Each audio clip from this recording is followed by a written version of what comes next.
Հարգելի պատվիրակներ, հաշվիչ հանձնաժողովը ամփոփել է ՀՀԿ նախագահի և Հայաստանի Հանրապետական կուսակցության գործադիր մարմնի անդամների ընտրությունների արդյունքները, ուստի թույլ տվեք ներկայացնել այն։ Ընտրություններին մասնակցել և քվեաթերթիկ են ստացել 442 պատվիրակ։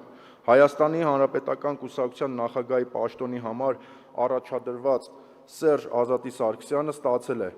438 կողմ, դեմ 3,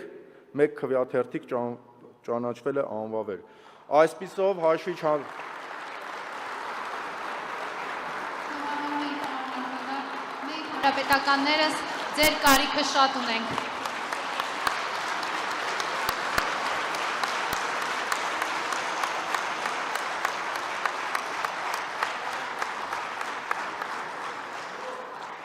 Այսպիսով հաշվիչ հանձնաժողովը արձանագրում է Հայաստանի Հանրապետական կուսակցության նախագահ է ընտրվել Սերժ Ազատի Սարգսյանը։ Շնորհավորում եմ։